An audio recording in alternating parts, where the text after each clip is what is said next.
Now from the University of Okoboji, it's Okoboji Broadcast with Jeff Thee. Welcome to Okoboji Broadcast, everybody. I'm Jeff Thee, and it is our Women of Action Thursday. So today I'm happy to have with me Amanda Olson. Amanda is CEO and mental health therapist, and of course, champion state of mind. Yeah. Welcome. Hello. Hello. Thank you. Yeah. Thank you for inviting me. Welcome to the man cave. Yes, it is wonderful. I am an Iowa Hawkeye fan, though. I will say that. You want me to hide some of the Iowa State It's stuff? all right. It's all right. I can tolerate it for just a little bit. It's all right. You're like a vampire with just a little garlic sprinkled around the area. I kind of got an itch. It's okay. It's all right.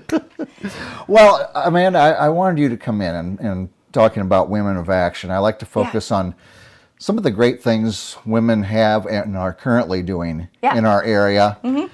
And to me, I don't know, in my mind, there's nothing bigger than mental health awareness and therapy and so forth. And with you with Champion State of Mind, first I'm kind of curious of how you got started as this is a passion, as a career. Yeah, well, I guess when, I'm playing with my necklace. I guess when I was in grade school, actually my school guidance counselor told me this years later. I don't remember doing this, but I guess I would bring people to her office that needed someone to talk to. Oh my God, did you really? I don't even remember doing that. And I can see a guidance counselor keeping that in the back of their mind. Yeah, absolutely. So I ran into them years ago and they said, Amanda, do you remember doing this? I said, no, I have no memory of that. So I guess there was just a natural ability for me that people would gravitate towards. So I think, you were obviously a nurturer. Yeah. At that, from a young point on. Right. So I just had kind of a niche for that. And but as I went through college, I very much fell in love with like the helping field, psychology.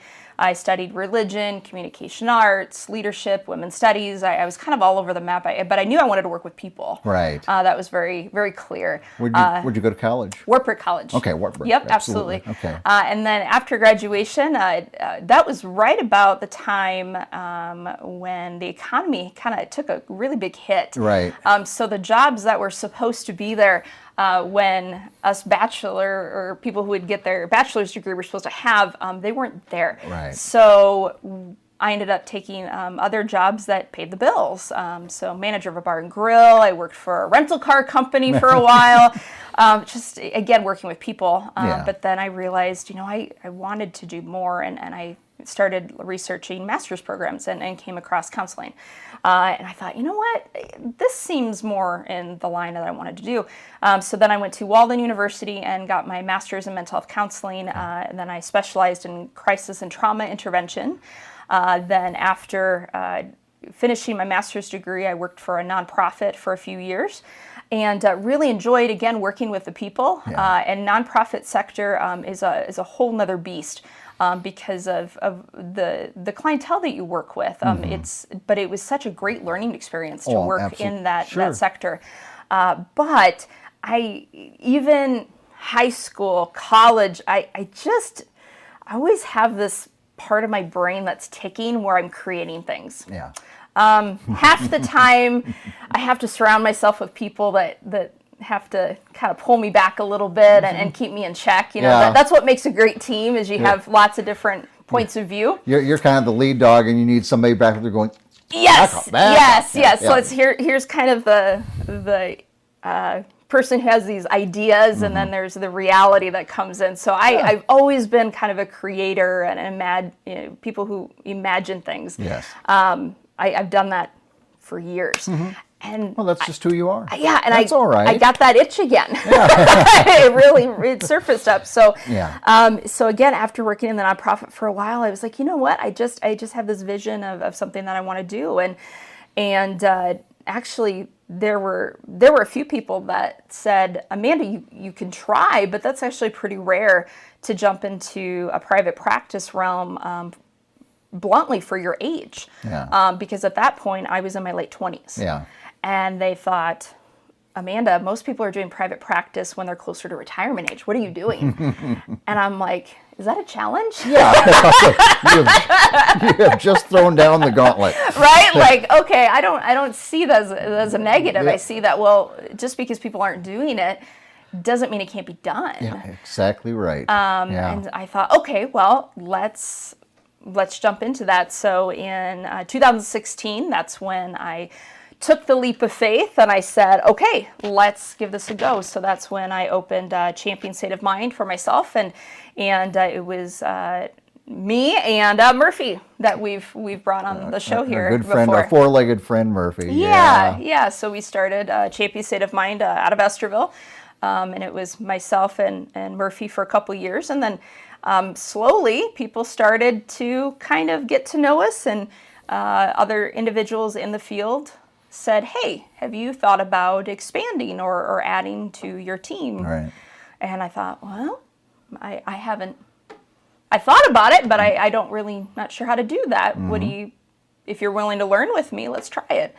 And fast forward now, 5 years later, we're at 5 different locations, and counting employees, staff, and interns, we're about 20 people strong. Man. So here we are. Are you amazed? I mean, that I had this little acorn in the back of my head, and now, yeah, you know, where it's going and where it's great. taking you, and how it's helped other people. I bet there's just times you think, thank goodness that I did this. Yeah, it's a lot of fun. I don't know other people with their social networking, but they get the flashbacks. You know, this time, how many years ago?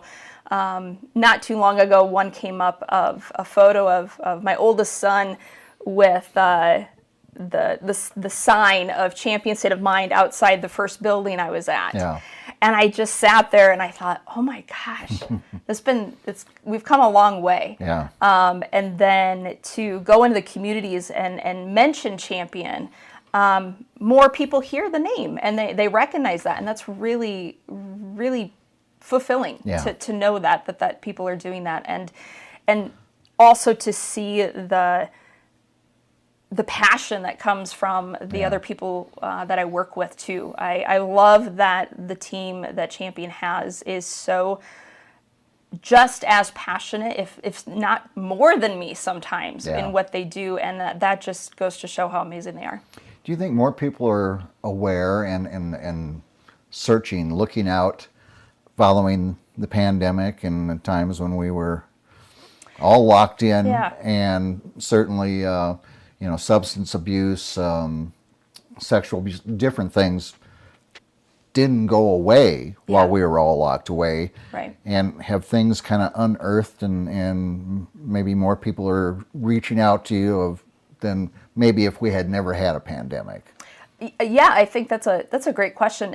It's hard to know if we did not have the pandemic, what would have actually happened. But I can say, for example, this time of year in previous years tends to kind of go low a little bit in our referrals, just because we're coming to the holidays. People tend to kind of hibernate, for lack of a better phrase. And that surprises me, because I think of the holidays as, I've always heard the most stressful time. People are depressed. Right. Yep. Right. We, at least in my experience, and then granted it's mine and other people might, but we either run into people are having more of a crisis, or if they're doing okay, they tend to kind of just refocus their time and energy on the holidays. Yes. Our referrals have not slowed. No. If not, they've picked up, which all of us who have been in the field for a while, we're all kind of scratching our heads going, this is different. Yeah. This is new for us. Why? I'm not sure. It very well could be related to the pandemic. Yeah. Some ripple effect from that, but this is very different for us. Yeah. I do believe wholeheartedly, though, that we will continue to feel the effect of the pandemic from a mental health standpoint for quite a while. And we've talked about this before. Just I think that stigma. You and I a couple of years ago were talking about this, especially us guys, us macho. We don't cry. We're strong as oxen. Yeah. Guys, I think more and more people are realizing, it's okay to reach out and say, yes, I'm hurting. I'm hurting. Yeah, absolutely. You know, mental health is health. Yeah. You know, it is, brain health is health. You know, there's all these new different ways of talking about your emotional health in a way to help take away that stigma. But we need to talk about it. We have to talk about it. And the more people do that, the more slowly, piece by piece, we're going to start lifting those corners of the individuals that are unsure if they can. Yes. And one of the best places that can start, if it's not in offices like what we work in, it is in conversations, you know, just like at the table that we're sitting here right now. It's with your family, it's with your friends, it's on the phone, it's through text. It's saying, when somebody reaches out to you and starts disclosing something emotionally, it's okay. Yeah. Acknowledge it. Say, I'm so proud of you for trusting me with that information. That is a huge trust. And letting them know that it's okay to share that information, and encouraging them to keep going with that. Yes. And then also realizing when it is important to seek out that professional support, because yes, we are friends and family members above all first. Yeah. But there are absolutely times where professional help is needed too. Yeah. And sometimes it's difficult to, where is my support system? Yeah. Yep. You know, definitely. and figuring out who that is, what that is, and Yep. and of course things changed a little bit through the Iowa legislature last year as It far did. as ability to get help too. It did. Yeah, we were successful in getting that telehealth parity through, and we are seeing the benefits of that already. There have been some changes within the insurance structures when it comes to telehealth. But as the laws have allowed, that payment structure has not changed, which has been fantastic. Yeah. So at least within Champion, that has allowed us to continue to provide telehealth services to our clients if that wasn't an option, if the telehealth parity wouldn't have passed. I'm not sure if we would have been able to continue to allow that. And then coming into the winter months, just on that alone is huge. Yeah. Huge. I mean, how many times do we get bad weather and we're at home? Too many. There's a lot. There's a lot of times we get stuck at home. So we as providers are still at home, or the client's still at home. That passage allows the provider or the client to still be in their homes, as long as you're in a confidential space, of course. But you can still have your session, which is fantastic. No, telehealth isn't necessarily here to completely take away from in-person if that's what people rather have, and us as providers will say the same thing. But it is an alternative that is there for people, and we definitely don't see that going away anytime soon. How about new things coming up? I know you're always you are I always know. on the cutting edge, and there's that little acorn rolling around there. Sometimes it's scary. It's kind of scary to roll around down there when that squirrel likes to chase that acorn sometimes. Yes, there are a couple of new things that we have going on in Champion. One, we do have a new substance use provider here in the Lakes. Samantha Thorson joined our team here a couple months ago, so she's a full-time substance use provider here, which is fantastic. I love that we've been able to increase that substance use counseling, addiction counseling here in the Lakes area. So she's able to do one-on-one therapy, group counseling. We're working on also providing intensive outpatient therapy, which is also called IOP. Anybody who might know that lingo would understand that particular therapy is not in this area right now. Okay. That's a big deal. So Samantha is super close to getting that up and running, and she's also available for OWI or DUIs, and we are also in connection with Dickinson County and looking to coordinate with the court systems as well too. So she's a hard worker. I'm really excited to have her on the Champion team. So she's really good. And then on top of that too, we continue to work with the Department of Human Services through Emmett County, Palo Alto, and Kossuth County. And we have brought in a completely new program. It's called Families in Recovery. And this program is a 9-week program. that works with families who are a part of the Department of Human Services, and it focuses on individuals who are part of the substance use counseling programs within Champion. Okay. And this particular program focuses on helping these families understand how substance use has affected the families over time, but specifically helps teach them skills surrounding communication, disciplinary factors, how their family roles play into it, and then also how can they continue to build the trust back up within the family unit, given every aspect of the journey they've been through in their healing process. Yeah. And of course, because we like to bring new things to the area, Champion this program, we are the one and only to bring this program to the state of Iowa. So this will hopefully be rolling out here in the next week or so. You know what I like about you is that you don't look around and go, well, someone down the street is offering, I'm going to offer that as well. No, you open up that window really big and look at what we don't have. That's right. What do we got? What do we need? Yeah. What do we need? Yes. Yeah, absolutely. So, and speaking of that, the behavioral health advisors, I don't know if we ever talked about that. Behavioral health advisor program is what we're doing over with the Estherville Lincoln Central School District. Okay. So we have a full-time.